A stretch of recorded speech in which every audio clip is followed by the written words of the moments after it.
लेंगे जब सारे स्टूडेंट्स आ जाएंगे। ओके, जब सारे स्टूडेंट्स आ जाएंगे तो फिर मैं आपको टास्क एक दफा डिफाइन कर दूंगी कि what you have to perform. अभी हम लेक्चर स्टार्ट करते हैं। We have discussed planning phase, different activities of planning phase, कि एक्चुअली जब हम प्लान कर रहे होते हैं, सो क्रिटिकल सक्सेस फैक्टर्स क्या होते हैं, what is project scope and what is project scope document, and how to plan project which is consist of project plan, task name, resources assigned to task, and time allocation for every task, and assignment of project manager, and project milestones are set in this phase.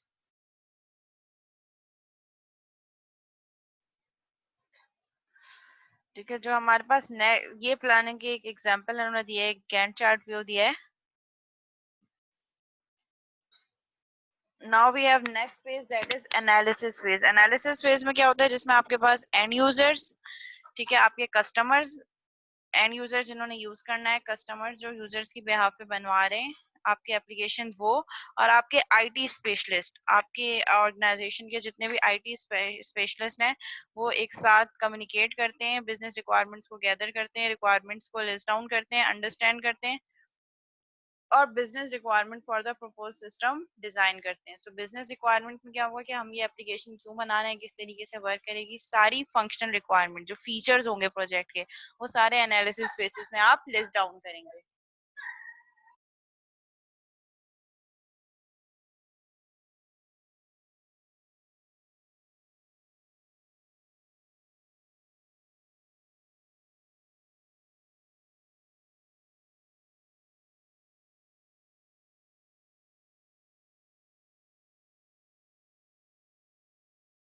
जो right side वाला portion है इसको हम Gantt chart view कह रहे हैं, जिसमें calendar view आ रहा है, that is Gantt chart view, GANNT Gantt chart. और जो लेफ्ट हैंड साइड पे दैट इज टास्क व्यू, जो टास्क की डिस्क्रिप्शन है, task name, duration, resource names, and you can add further columns as well. यहाँ पे ऑप्शंस होता है जहाँ से आप फर्दर कॉलम्स ऐड ऑन कर सकते हैं, जो बिल्ट इन कॉलम्स है। You can customise this view. और जो राइट हैंड साइड पे व्यू है that is Gantt chart view, calendar view जो शो कर रहा है आपके प्रोजेक्ट का।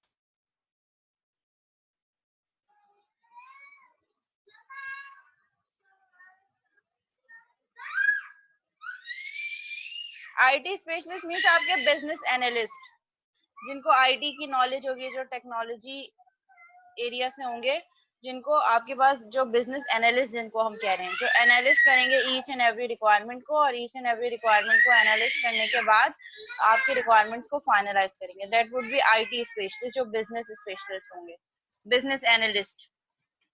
और इसमें आपके जो है वो टॉप लेवल के स्टेक होल्डर्स में इन्वॉल्व होंगे, आपके एंड यूजर्स होंगे, आईटी स्पेशलिस्ट होंगे, बिजनेस एनालिस्ट होंगे, जो रिक्वायरमेंट्स को गैदर करेंगे और प्रॉपर्ली गैदर रिक्वायरमेंट्स को डॉक्यूमेंट करेंगे बिजनेस रिक्वायरमेंट्स में।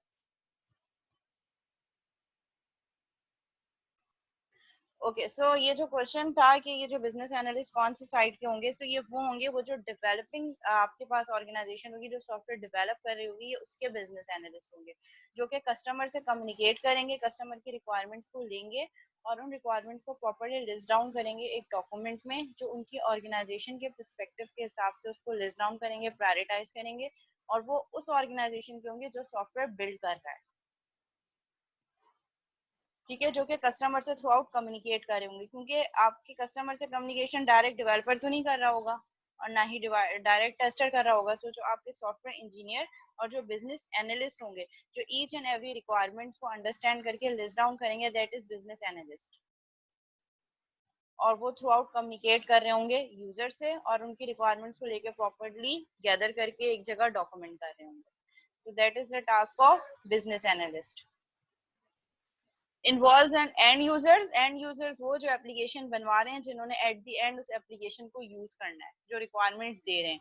एंड आईटी स्पेशलिस्ट कौन होंगे, जो आपकी डेवलपिंग ऑर्गेनाइजेशन के होंगे, जो सॉफ्टवेयर बना रहे हैं उसके आईटी स्पेशलिस्ट, जो कि कस्टमर से एंड यूजर से रिक्वायरमेंट्स लेंगे और एक साथ सब कम्युनिकेट करके उन रिक्वायरमेंट्स को अंडरस्टैंड करेंगे, सब जब एक पेज पर एग्री होंगे तो उसके बाद आपकी बिजनेस रिक्वायरमेंट्स फाइनलाइज हो जाएंगी कि ये जो हम सिस्टम बनाने जा रहे हैं इसकी बिजनेस रिक्वायरमेंट्स क्या हैं।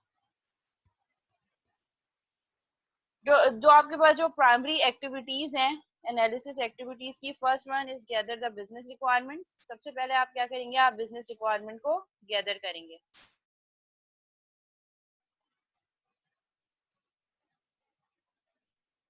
ठीक है, सबसे पहले आप क्या करेंगे, gather business requirement. Business requirements आपके पास क्या है कि हम ये क्या ऐसे क्राइटेरिया है या क्या ऐसे फीचर्स हैं which we should add in our project in order to get success. Success तक पहुंचने के लिए कौन कौन से फीचर्स हैं जो इस प्रोजेक्ट में हमें ऐड ऑन करने, कौन कौन सी रिक्वायरमेंट्स हैं जो इस प्रोजेक्ट के अंदर हमें ऐड ऑन करनी है जिसकी बेसिस पे हमारी सक्सेस डिपेंड कर रही है, दैट इज बिजनेस रिक्वायरमेंट।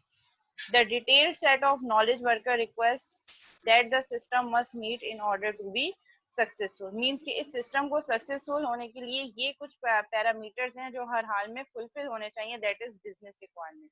जो मेन ऑब्जेक्टिव है जिसके लिए हम एप्लीकेशन बना रहे हैं, जैसे लेट से अब आजकल जो वर्क फ्रॉम होम का सिनेरियो है कोविड-19 की वजह से, यहाँ पे बिजनेस रिक्वायरमेंट क्या है कि हर कोई अब शिफ्ट कर रहा है, जितने भी ऑर्गेनाइजेशन है now they are shifting from office place या work space to work from home. So इसकी जो कन्वर्जन है दैट इज बिजनेस रिक्वायरमेंट्स। अब ये बिजनेस रिक्वायरमेंट ऐसी है जो जितनी ऑर्गेनाइजेशंस हैं उन सबको फॉलो करनी है। अगर कोई एक फॉलो नहीं करेगी सो इट मींस कि वो इस रेस से बाहर हो जाएंगे। so that is the business requirement which should be followed by all the stakeholders। so business requirement की एग्जांपल हम ऐसे ले सकते हैं कि मैं अगर कोई एक नई चीज ऑप्ट करने जा रही हूँ, let's say work from home वाला फिनोमिना, तो इसके लिए क्योंकि सारी जितनी भी ऑर्गेनाइजेशन है they all are converting from work place to work from home. So now it's my business requirement in order to stay in business, market में स्टे करने के लिए I have to be shifted. So that is my business requirement. तो अब उसके लिए मुझे क्या करना पड़ेगा, मुझे अपनी रिसोर्सेज से कम्युनिकेट करना पड़ेगा, कौन कौन घर से एक्सेस किस किस को देना है, क्या क्या चीजें देनी है, उनको सिस्टम प्रोवाइड करना है, उनको इंटरनेट एक्सेस देना है, थ्रू आउट कौन सी टेक्नोलॉजी यूज करेंगे मीटिंग सेशंस के लिए। तो ये सारी मेरी बिजनेस रिक्वायरमेंट्स होंगी कि मैं अपना सेटअप किस तरीके से अरेंज कर रही हूँ। So that is the business requirement. जो मेन पैरामीटर्स हैं which should be fulfil by the system, that all are business requirements. Business requirement address the why and what of your development activities. क्यों कर रहे हैं और क्या करेंगे। Again क्यों शिफ्ट कर रही हूँ मैं, बिकॉज इट्स अ नीड। और उस नीड को, इस क्राइटेरिया को मीट करने के लिए मुझे अगर अपनी जो है मार्केट में स्पेस बनानी है सो आई हैव टू मूव, क्योंकि सब मूव कर रहे हैं मुझे भी मूव करना पड़ेगा। दैट इज वाई, क्यों कर रहे हैं हम, एंड वर्ड क्या क्या चीजें करनी पड़ेंगी। अब अगर हमने डिसाइड कर लिया कि हम शिफ्ट कर रहे हैं तो शिफ्ट करने के लिए मुझे क्या क्या पैरामीटर सेट करने पड़ेंगे, कौन कौन से रिसोर्सेज को प्रोवाइड कैसे करेंगे हम, उनको रिसोर्सेज सिस्टम कैसे प्रोवाइड करना है, अगर लैपटॉप देना है या जो उनके डेस्कटॉप सिस्टम है वो प्रोवाइड करने हैं, इंटरनेट कौन सा देना है, इंटरनेट की स्पीड क्या होनी चाहिए, ये सारी चीजें फिर उसकी फर्दर फंक्शनल रिक्वायरमेंट्स में आएंगी। Joint application development, Z. Z क्या है आपके पास, अगेन जितने भी आपके नॉलेज वर्कर्स हैं, नॉलेज बेस्ड डिसीजन मेकर्स, वो और आपके आईटी स्पेशलिस्ट एक साथ जो है वो बैठकर एक मीटिंग कर रहे होते हैं। जिस मीटिंग का ऑब्जेक्टिव क्या होता है, जितनी भी रिक्वायरमेंट्स है सिस्टम की, बिजनेस रिक्वायरमेंट्स, उनको डिफाइन करना और उनको रिव्यू करना कि क्या क्या है और किस तरीके से हम उनको अचीव कर सकते हैं। तो जितनी भी आपकी अपर मैनेजमेंट होगी वो सब बैठ के इस पे एक डिसीजन ले रही होगी, that is joint application development. हमने क्या करना है, कैसे करना है, और फिर उसके बाद जब चीजें फाइनलाइज हो जाएंगी, सारे डिसीजन हो जाएंगे, उसके बाद नेक्स्ट फेज क्या होगा, फिर आप लोअर लेवल मैनेजमेंट को इन्फॉर्म करेंगे। ठीक है, नेक्स्ट फेज एनालिसिस में क्या होगा, once you have finalise gather the business requirement, the next phase would be prioritising the requirements. अब आपने क्या किया, रिक्वायरमेंट्स लिख ली, डॉक्यूमेंट कर ली, अब आपने प्रायोरिटाइज करना है। Prioritisation of requirement is that you have to list down requirements according to their need. जिसकी जरूरत सबसे ज्यादा होगी आप उसको ज्यादा प्रायोरिटी दे रहे होगे। ठीक है, जिन रिसोर्सेज की जरूरत आपको सबसे ज्यादा होगी आप सबसे पहले उनको, उनसे कांटेक्ट करोगे, उनके पास एस जितनी जल्दी हो सके एज सून एज पॉसिबल उनको सारी रिसोर्सेज प्रोवाइड करेंगे। सो that is the prioritisation of requirements, कि हमने कौन से एरियाज को पहले कवर करना है जिनकी नीड हमें सबसे ज्यादा है।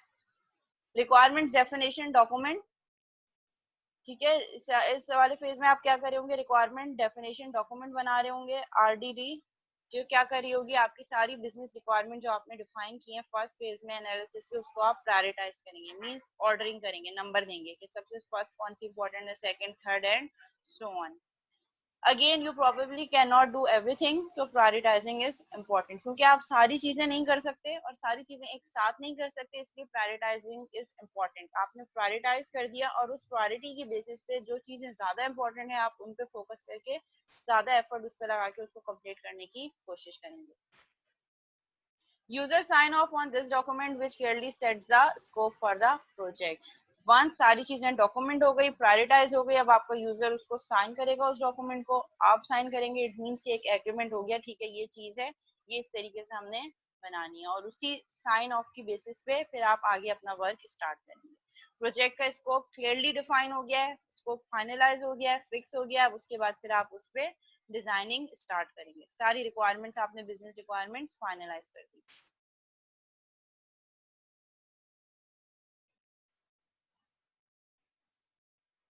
अच्छा, यूजर्स में यहाँ पे कौन से यूजर्स से मुराद आप कह रहे हैं?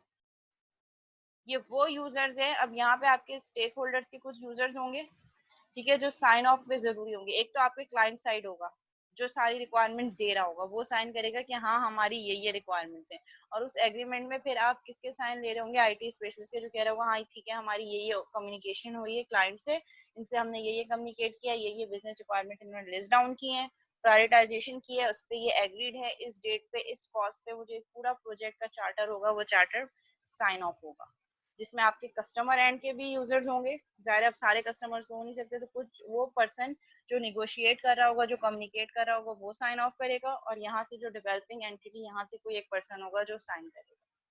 दोनों एंटिटी से एक एक पर्सन होगा।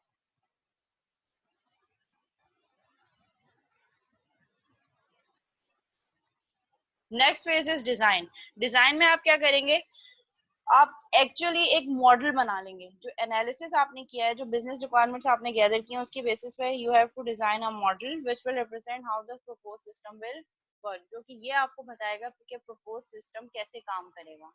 जो मेन डिजाइन एक्टिविटीज है, that is design the technical architecture. Technical architecture में आपके पास कोलैबोरेशन डायग्राम्स आएंगी, OOAD में आपने पढ़ी होंगी कि किस तरीके से सिस्टम कोलैबोरेट करेगा, हार्डवेयर कौन कौन सा रिक्वायर्ड होगा, सॉफ्टवेयर हम कौन सा यूज करेंगे, नेटवर्किंग के लिए क्या चीज यूज होगी, डिफरेंट कंपोनेंट्स ऑफ सिस्टम कैसे आपस में एक दूसरे से कोलैबोरेट करेंगे। ठीक है, सो यहाँ पे आपके पास डिफरेंट डायग्राम्स के थ्रू आप डिजाइन परफॉर्म कर सकते हैं।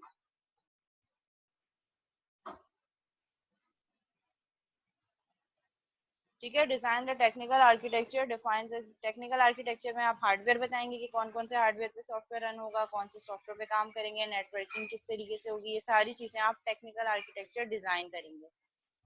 And then design system model. System models में आप क्या करेंगे? डिफरेंट इंटरफेसेस डिजाइन करेंगे, मींस एक्चुअल सिस्टम नहीं बनाएंगे, लेकिन उसकी एक प्रोटोटाइपिंग होगी। उसमें क्या क्या चीजें हो सकती हैं? डेटाबेस डिजाइन होगा, ईआर डायग्राम्स हो गए, आपकी नेटवर्क डायग्राम्स हो गई, रिपोर्ट फॉर्मेट्स हो गए कि रिपोर्ट्स किस किस तरीके से होंगी, सॉफ्टवेयर के स्टेप्स क्या क्या होंगे, किस तरीके से हम काम करेंगे। प्रोटोटाइपिंग मॉडल यूज हो सकता है कि लेट से लॉगिन पे क्लिक होने पे इंटरफेस कहाँ जाएगा, साइन इन करने पे कहाँ जाएगा, होम पेज पे क्या क्या एप्लीकेशन होंगी, वो सारी चीजें थ्रू इंटरफेस आप यूजर को सिर्फ एक्सप्लेन कर सकते हैं कि हम ये चीज बनाने जा रहे हैं, तो वहां से भी रिक्वायरमेंट्स और ज्यादा आपके पास स्पेसिफाई हो जाएंगी। Starting with design, you take on less of an active participation role and act more as a quality control function, ensuring that the IT people are designing a system to meet your needs. तो आप start जब design से काम करना start करेंगे, यानी कि direct code करने से पहले पहले आप उसका एक model जब बना लेंगे, different ER diagrams, तो कोड करने पे आपको और ज्यादा आसानी हो जाएगी, और जब आप कोड पे पहुंचेंगे तो वहाँ पे क्वालिटी कोड जो है वो राइट डाउन करने के चांसेस ज्यादा होंगे, क्योंकि each and everything is design before, और उस डिजाइन को देखकर फिर आप कोडिंग करेंगे, तो कोडिंग वाला फेज बहुत आसान हो जाएगा अगर आपने डिजाइन आपका स्ट्रॉन्ग है तो। और उससे ये भी फायदा होगा कि मेंटेनेंस भी आसानी होगी। जब एक डिजाइन है, एक आर्किटेक्चर बना हुआ है, उसमें जब नेक्स्ट चीजें आपने ऐड ऑन करनी है, रिक्वायरमेंट चेंज हो रही है, तो उनको मॉडिफाई करना आसान होगा, क्योंकि आपके पास एक पूरा आर्किटेक्चर बना हुआ है। Next phase is development. Development में क्या होगा? जो आपने डिजाइन डॉक्यूमेंट्स दिया, अब आप उसको इम्प्लीमेंट कर देंगे, अब आप एक्चुअल कोड राइट डाउन करेंगे। Build the technical architecture, build the databases and program. वहां पे जो आपने ईआर डायग्राम, रिलेशनल मॉडल और जितनी भी क्लास डायग्राम्स बनाई थी, उनको अब यहाँ पे आके आप इम्प्लीमेंट करेंगे। Both of these activities are mostly performed by IT specialists. यहाँ पे आपके कौन इन्वॉल्व हो गया, आपके प्रोग्रामर्स, आपके डेवलपर्स और आपके आईटी के एनालिस्ट, जिन्होंने रिक्वायरमेंट्स ली होगी और वो जो कोड जनरेट हो रहा हो उसकी बेसिस पे वो रिक्वायरमेंट्स को स्पेसिफाई कर रहे होंगे। कोड तो आपका प्रोग्रामर जनरेट कर रहा होगा, लेकिन उस कोड को जो है वो ऑथोराइज कौन करेगा, आपके आईटी स्पेशलिस्ट, कि हाँ ये रिक्वायरमेंट ऐसी है, और वो फ्रंट एंड से कर रहे होंगे, बैक एंड पे कोड की नॉलेज उनको ऐसे नहीं होगी क्योंकि वो प्रोग्रामर डिजाइन कर रहा होगा। Next phase would be testing. Once you have developed the program, next phase is testing. Testing क्या कर रही होगी कि आपका system जो है it should meet with the business requirement. जो आपने analysis phase में requirements बताई थी, वो सारी की सारी requirements आपका system से meet हो रही हैं या नहीं हो रही। Two primary testing activities are, सबसे पहले आप क्या करेंगे, सबसे पहले आप test cases लिखेंगे, test conditions क्या हैं। Test conditions में आप क्या करेंगे, टेस्ट केसेस राइट डाउन करेंगे। टेस्ट केसेस मींस कि हमने किन किन सिनेरियोज पे टेस्टिंग परफॉर्म करनी है। The detailed steps the system must perform along with the expected result of each steps. ठीक है, यहाँ पे आप टेस्ट केसेस राइट डाउन करेंगे। टेस्ट केसेस में क्या चीजें होंगी, कंडीशन। लेट से किसी एक एप्लीकेशन है, हम कह रहे हैं कि हमने किसी एक फॉर्म को टेस्ट करना है, फॉर एग्जाम्पल लॉगिन फॉर्म को, तो यहाँ पे इसकी टेस्ट कंडीशन क्या होंगी, user should enter his user name and password. ठीक है, एक्सपेक्टेड रिजल्ट क्या है कि अगर यूजर नेम और पासवर्ड डेटाबेस में रखे हुए यूजर नेम और पासवर्ड के इक्वल हो जाए तो सो यूजर शुड लॉग इन। ये टेस्ट कंडीशन आपने पहले से बना के एक टेस्ट केस बना दिया। अब जब आपने कोड लिखा, कोड करने के बाद आप इस टेस्ट कंडीशन को इस क्राइटेरिया पे चेक कर रहे हो। आप यूजर नेम एंटर करोगे, आप पासवर्ड एंटर करोगे, लॉग इन करके देखोगे। अगर ये चीज परफॉर्म हो गई, इट मींस कि आपका टेस्ट सक्सेसफुल हो गया, your actual result is equivalent to expected result. और अगर ऐसा नहीं है सो इट मींस कि कोड में कहीं प्रॉब्लम है। सो पहले टेस्ट कंडीशन लिखते हैं और फिर उसके बाद टेस्ट करते हैं। सबसे पहले कोड लिखा, कोड लिखने के बाद उसके टेस्ट कंडीशन लिखी कि मतलब हमने किस क्राइटेरिया पे उसको टेस्ट करना है। And after test condition now you will test the code. और अगर टेस्ट सक्सेसफुल हो गया, इट मींस कि आपने गोल अचीव कर लिया, और अगर टेस्ट सक्सेसफुल नहीं हुआ, it means you have to modify your code again and then retest again, जब तक टेस्ट आपके पास सक्सेसफुल नहीं आता। Now we have different types of testing. Different types of testing. सबसे पहले आप करेंगे unit testing. Unit testing, unit के क्या मीनिंग्स है, वन, इंडिविजुअल। आपने एक मॉड्यूल लिखा, एक मेथड लिखा, उसको टेस्ट किया, नेक्स्ट मेथड लिखा, उसको टेस्ट किया। तो वन बाय वन जितने भी इंडिविजुअल मॉड्यूल्स हैं, उन इंडिविजुअल मॉड्यूल्स को आपने इंडिविजुअली टेस्ट कर दिया, जिसमें जो एरर्स आए, जो बग्स आए, जो प्रॉब्लम्स आए, उनको सॉल्व किया। और आपका फोकस इसमें एक इंडिविजुअल यूनिट पर, एक इंडिविजुअल मॉड्यूल पे। Once you have tested all the individual modules, the next phase would be integration testing. Integration testing क्या होगी कि आपने जो individual module टेस्ट किए हैं, उन individual tested module को आप आपस में इंटीग्रेट करें, यानी कि एक दूसरे से मॉड्यूल्स मेथड एक दूसरे को कॉल करें, वैल्यू पास करें, और फिर उसके बाद after integration you have tested again. Individually तो मॉड्यूल्स अगर सही वर्क कर रहे हैं, यूनिट टेस्टिंग परफॉर्म हो गई है, अगर यूनिट टेस्टिंग परफॉर्म हो गई है, तो अब आपने क्या करना है, इंटीग्रेशन टेस्टिंग, यानी कि मॉड्यूल्स को आपस में इंटीग्रेट करने के बाद टेस्ट करना है कि जब हमने कनेक्शन परफॉर्म कर दिया उन इंडिविजुअल मॉड्यूल में, तो क्या उसके बाद भी टेस्टिंग परफॉर्म हो रही है या नहीं हो रही। ठीक है, that is integration testing. Verifies as the unit of code function correctly when integrated. Individually तो वो वर्क कर रहे थे, लेकिन जब हमने उनको आपस में इंटीग्रेट कर दिया, आपस में एक दूसरे से कॉल करवा रहे, तो आफ्टर कॉलिंग एंड इंटीग्रेशन तब भी ये प्रॉपर्ली वर्क कर रहा है या नहीं कर रहा। जब इंटीग्रेशन टेस्टिंग पास हो जाएगी, in the next phase would B system testing. System testing में क्या होगा, वेरीफाई। अब यहाँ पे आप हार्डवेयर भी ऐड ऑन कर देंगे, पूरा कंप्लीट सॉफ्टवेयर जिसको हम पूरा सिस्टम कह रहे हैं, जिसमें हार्डवेयर भी इन्वॉल्व हो गया, आपकी नेटवर्किंग भी आ गई, जितने भी आपके पास कंपोनेंट्स ऑफ सिस्टम है सब आपस में आपने कनेक्टेड कर दिए। अब सिर्फ हम सॉफ्टवेयर की बात नहीं कर रहे, सिर्फ प्रोग्राम्स और मॉड्यूल्स की बात नहीं कर रहे, जो इंटीग्रेटेड मॉड्यूल्स है उसमें आपने हार्डवेयर को भी ऐड ऑन कर दिया। अगर नेटवर्किंग वगैरह ऐड ऑन हो रही है तो वो सब कंप्लीट करने के बाद एक पूरा कंप्लीट सिस्टम को आप टेस्ट करेंगे। जब सिस्टम टेस्टिंग कंप्लीट हो गई, सेटिस्फाई हो गई, next test would be user acceptance testing. User acceptance testing क्या होगी, इसके भी दो फेजेस हैं, alpha testing and beta testing. Alpha testing में ये होगा कि जिस ऑर्गेनाइजेशन ने सॉफ्टवेयर डिजाइन किया है, बिल्ड किया है, वो कुछ यूजर्स को, कुछ एंड यूजर्स को अपने एनवायरनमेंट में बुला के अपने पास टेस्ट करवा रहे होंगे। मतलब और ज्यादातर इसमें आपके जो है वो अपने क्यूए के लोग ज्यादा इन्वॉल्व होंगे, जो कि अपने एंड से आपके सिस्टम को टेस्ट कर रहे होंगे। और अगर बहुत ज्यादा जरूरत हो गई तो कुछ क्लास ऑफ कुछ यूजर्स को बुला के उनसे अपने एनवायरनमेंट में रहकर एप्लीकेशन टेस्ट करवाएंगे। जो प्रॉब्लम्स आएंगे, बग्स आएंगे, एरर्स आएंगे, उनको रिजॉल्व करके फिर दोबारा से टेस्टिंग परफॉर्म करेंगे जब तक सेटिस्फाई ना हो जाए आपका क्यूए डिपार्टमेंट। वंस आपके पास अल्फा टेस्टिंग कंप्लीट हो गई, फिर क्या करेंगे, आप डिप्लॉय कर देंगे उस सिस्टम को यूजर एनवायरनमेंट में, यानी कि उस एनवायरनमेंट में जहाँ पे एक्चुअली उस एप्लीकेशन को रन होना है।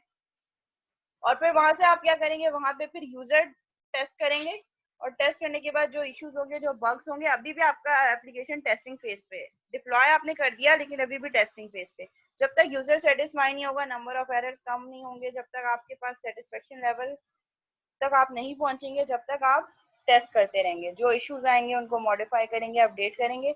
वंस यूजर सेटिस्फाई हो गया, उसके बाद आप उस एप्लीकेशन को डिप्लॉय कर देंगे, इम्प्लीमेंट कर देंगे। Next phase is implementation testing.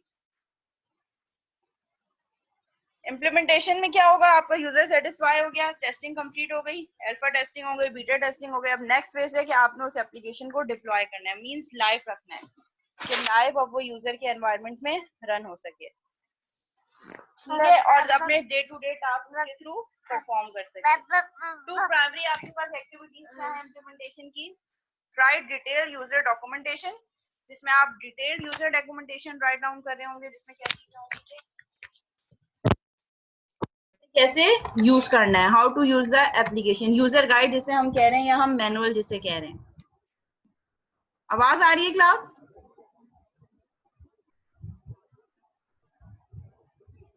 Okay, alpha और बीटा टेस्टिंग रिपीट कर देती हूँ। अल्फा टेस्टिंग में क्या होगा, आपकी अपनी ही टीम और आपके जो एप्लीकेशन है, प्रपोज सिस्टम है, प्रपोज वो क्या है, वो आपके डेवलपिंग एनवायरनमेंट के अंदर रह के ही आप उसको टेस्ट कर रहे हैं। आपका अपना क्यूए का डिपार्टमेंट है और एक यूजर को आपने बुला लिया जिसके साथ बैठ के आप एप्लीकेशन टेस्ट करवाने, ताकि जो भी एरर्स, बग्स और इश्यूज हो वो डेवलपिंग एनवायरनमेंट के अंदर रहते हुए आप उसको सॉर्ट आउट कर दें। That is alpha testing. Beta testing क्या है कि जहां पे उस एप्लीकेशन को रन होना है, यानी कि यूजर साइड पे, वहां पे आप उस एप्लीकेशन को रन करके लाइव यूजर, और आपका एक आईटी का पर्सन वहां पे होगा, आपका यूजर ही टेस्ट करेगा और उसकी जो भी रिक्वायरमेंट्स होंगे उसी की बेसिस पे आप टेस्टिंग परफॉर्म कर रहे हैं। Alpha testing means developing environment के अंदर रहकर ही आप एप्लीकेशन को टेस्ट करें, और बीटा टेस्टिंग इज दैट कि आपने सॉफ्टवेयर को जहां रन होना है वहीं वहीं पे जाके आप यूजर से टेस्ट करवा रहे हैं, और वहां पे जो प्रॉब्लम्स होंगी उनको लिस्ट डाउन करके अपने पास अपडेट करके, जब तक यूजर सेटिस्फाई नहीं होगा, जब तक आप उसको अपडेट नहीं करेंगे। वंस यूजर सेटिस्फाई हो गया, अब फिर आप क्या करेंगे, एप्लीकेशन को इम्प्लीमेंट करेंगे। इम्प्लीमेंट मींस लाइव करेंगे। इसमें फर्स्ट आपके पास फेज क्या होगा, राइट डिटेल यूजर डॉक्यूमेंटेशन। सबसे पहले आप डिटेल यूजर डॉक्यूमेंटेशन लिखेंगे, यूजर गाइड कि किस तरीके से यूजर ने उसको यूज करना है, इसमें इंस्टॉलेशन गाइड भी आएगी, मेंटेनेंस, सारी चीजें होंगी।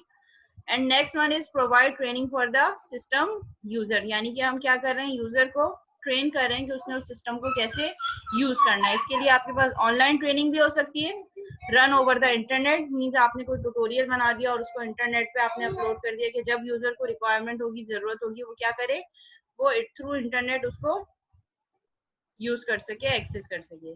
और आप सीडी रोम के थ्रू, आपने सीडी में भी क्या किया, सारी इंफॉर्मेशन सीडी में दे दी, जब यूजर को जरूरत होगी कि किस तरीके से यूज करना है, user can use it. Workshop training क्या होगी, क्लासरूम बेस्ड एनवायरनमेंट होगा, जहाँ पे आप यूजर को ईच एंड एवरीथिंग एक्सप्लेन करेंगे, कैसा है, लाइव डेमो दे रहे होंगे। सो डिफरेंट ट्रेनिंग सेशंस हो सकते हैं, इट्स अप टू यू कि आप कैसे ट्रेनिंग प्रोवाइड कर रहे हैं। यहाँ तक क्लियर है?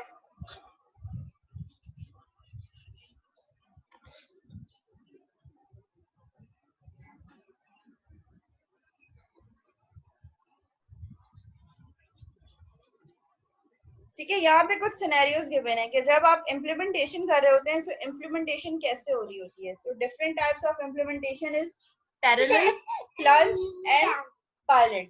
पैरेलल इम्प्लीमेंटेशन कहाँ है, जहाँ पे ओल्ड और न्यू सिस्टम, यानी कि जो प्रीवियस सिस्टम चल रहा था और जो नया सिस्टम आपने डिजाइन किया है, आप दोनों को पैरेलल में चलाएंगे। क्योंकि प्रॉब्लम ये होती है कि कभी कभार जो अगर प्रीवियस को डायरेक्ट डिस्कार्ड कर देंगे तो नए सिस्टम जो आपने अभी इंस्टॉल किया उसमें कुछ स्टार्ट में हो सकते हैं कुछ इश्यूज हों। तो अगर पुराना वाला कम्प्लीटली डिस्कार्ड हो जाएगा तो फिर क्या होगा, नए वाले में भी प्रॉब्लम आ रही है तो फिर यहाँ पे फिर आपको बहुत ज्यादा इश्यूज फेस करने पड़ेंगे। इसलिए जब तक आप सेटिस्फाई नहीं हो जाते, जब तक न्यू सिस्टम आपके पास कम्प्लीटली सेटिस्फैक्ट्री लेवल तक नहीं आ जाता, जब तक आप क्या करेंगे, पैरेलल रन करेंगे ओल्ड एंड न्यू दोनों सिस्टम्स को। प्लंज इम्प्लीमेंटेशन क्या है, इसमें आप डायरेक्ट प्रीवियस वाले को डिस्कार्ड कर देंगे, डायरेक्ट प्रीवियस वाला डिस्कार्ड करके नया वाला यूज करेंगे। ठीक है, ये तब होगा जब प्रीवियस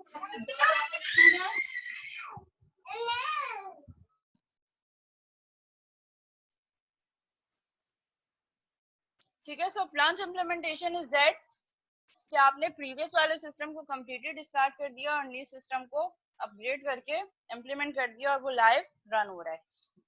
ये वाली इम्प्लीमेंटेशन टेक्निक आप यूजुअली तब यूज कर रहे होंगे जब आपके प्रीवियस सिस्टम में बहुत ज्यादा इश्यूज हो और वो टोटली कोलैप्स हो गया हो और उस पर काम करना फर्दर पॉसिबल ना हो और न्यू सिस्टम पे आप कम्प्लीटली सेटिस्फाई हो कि अब ये बिल्कुल 100% हमें रिजल्ट दे रहा है एक्यूरेसी परस्पेक्टिव से भी। Third one is pilot implementation. Pilot implementation हमारे पास क्या होगी, जिसमें आप जो न्यू सिस्टम है उसको कुछ ग्रुप ऑफ यूजर्स पे इंट्रोड्यूस करवाएंगे और gradually Aahista Aahista new users add करते हुए पूरी ऑर्गेनाइजेशन में उसको मैप कर देंगे। मीन्स आप ना तो टोटली डिस्कार्ड किया, ना ही कम्प्लीटली न्यू सिस्टम पे रिलाई किया, बल्कि आप क्या कर रहे हो, आप कुछ ग्रुप्स ऑफ यूजर्स को सिलेक्ट कर रहे हो और उसके बाद Aahista Aahista number of users को इंक्रीज करते हुए अपनी एप्लीकेशन को ग्रेजुअली जो है वो क्या कर रहे हो, बढ़ा रहे हो ओवर द ऑर्गेनाइजेशन। जी मैं कोई क्वेश्चन है?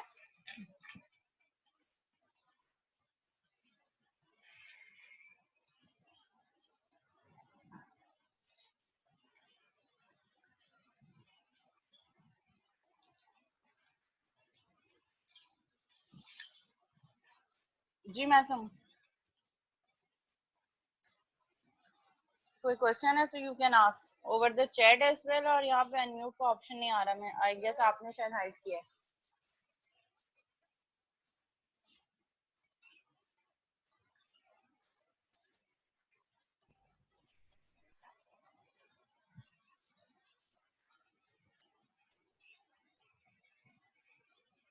जी क्लास, यहाँ तक कोई क्यूरी है, कोई क्वेश्चन है?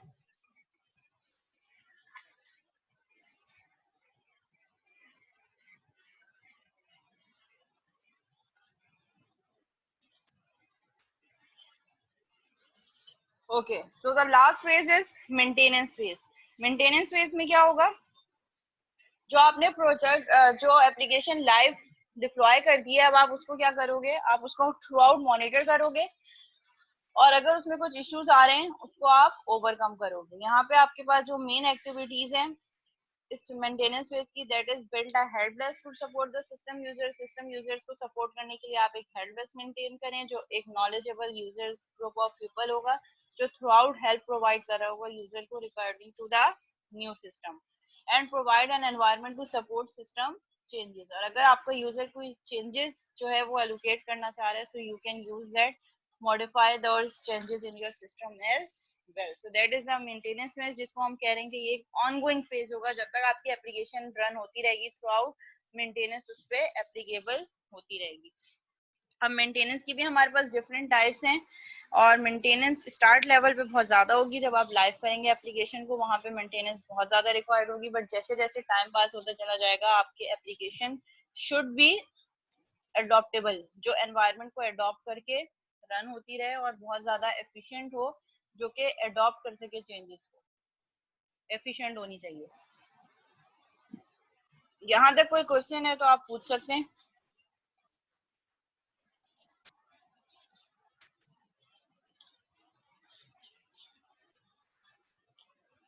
ये जो हमने सारे पेजेस पढ़े हैं ये इसकी समरी है।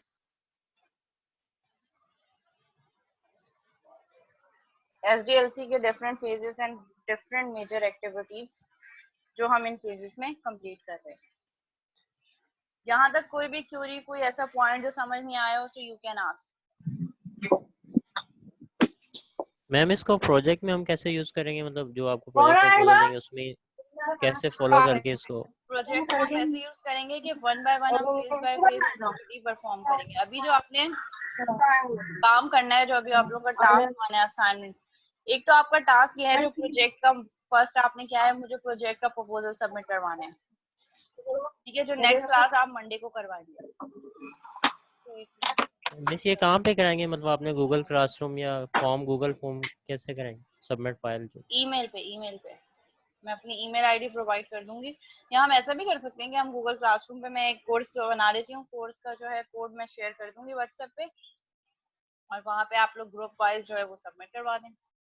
गूगल क्लासरूम ज्यादा बेटर रहेगा, ठीक है। अच्छा, करना आपने ये है, एक तो प्रोजेक्ट, हम दो दो चीजें साथ लेके चलेंगे, प्रोजेक्ट को भी साथ लेकर चलेंगे और असाइनमेंट भी। सो जो अभी नेक्स्ट मंडे को आपने मुझे सबमिट करवाना है, वो गूगल क्लासरूम का मैं एक कोर्स बना लूंगी गूगल क्लासरूम पे, उसका कोर्स शेयर कर दूंगी व्हाट्सएप पे। उसमें आपने प्रोजेक्ट सिलेक्ट करना है, जो भी आप प्रोजेक्ट बना रहे हैं, इट्स अप टू यू। कोई डेस्कटॉप बेस्ड एप्लीकेशन है, मोबाइल एप्लीकेशन बनाना चाह रहे हैं वो भी बना सकते हैं, it's up totally up to you, ठीक है। विंडोज बेस्ड बना रहे हैं, डेस्कटॉप बेस्ड बना रहे हैं, मोबाइल बेस्ड बना रहे हैं, इट्स अप टू यू। अब करना क्या है कि आपने प्रोजेक्ट का मुझे स्कोप डॉक्यूमेंट सबमिट करवानी है, जो हमने यहाँ प्लानिंग में देखी थी, जिसमें प्रोजेक्ट का स्कोप होगा और स्कोप डॉक्यूमेंट होगी, ये चीजें। Define the system to be build, सबसे पहले आप डिफाइन करेंगे कि आप क्या बनाने जा रहे हैं, ठीक है। रीजन क्या है आपके माइंड में, क्या आया, मतलब जो करंट सिनेरियो, क्या प्रॉब्लम है जिसकी बेसिस पे आप नया सिस्टम डिजाइन करने का सोच रहे हैं। नेक्स्ट है आपके पास स्कोप क्या है, जो सिस्टम आप प्रपोज कर रहे हैं उसका स्कोप क्या है आपके पास, क्या क्या चीजें, scope means boundary of system, क्या चीजें आप बनाएंगे और क्या चीजें पार्ट नहीं होंगी उस एप्लीकेशन का। एंड देन एक प्रोजेक्ट स्कोप डॉक्यूमेंट, जो एक paragraph, with in a paragraph आप डिस्क्राइब करेंगे अपने प्रोजेक्ट को। ये आपने मुझे सबमिट करवाना है एक वर्ड की डॉक्यूमेंट बना के इस कमिंग मंडे को, ठीक है, 12 बजे से पहले पहले रात के, ठीक है। ये एक टास्क तो ये हो गया, जिसमें सिर्फ आपने प्रोजेक्ट लिस्ट डाउन करना है, ग्रुप मेंबर्स के नाम बताने हैं, और प्रोजेक्ट के बारे में आपने थोड़ी सी जो है वो इंफॉर्मेशन देनी है, जो विद इन अ पैराग्राफ हो।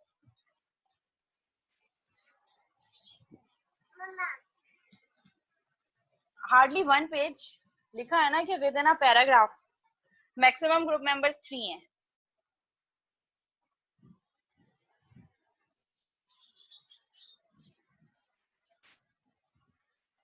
ठीक है। दूसरी चीज जो आपने करनी है वो आपकी असाइनमेंट है, जो कि आप मुझे सबमिट करवाएंगे नेक्स्ट फ्राइडे को, यानी कि 1 वीक का टाइम है आपके पास। उसमें आपने ये करना है कि सबसे पहले तो आपने, अच्छा, सैंपल मैं अपलोड कर दूंगी गूगल क्लासरूम पे, सैंपल डाल दूंगी, डेट डाल दूंगी, सारी चीजें स्पेसिफाई कर दूंगी, ठीक है, कि क्या चीज कैसे होनी चाहिए, ठीक है। दूसरी चीज ये कि एसडीएलसी के फेजेस और जो मेजर एक्टिविटीज में हमने प्लानिंग का एक फेज देखा था, एमएस प्रोजेक्ट। दूसरी चीज आपने ये करनी है, जो आपका असाइनमेंट है जो आप नेक्स्ट फ्राइडे को सबमिट करवाओगे,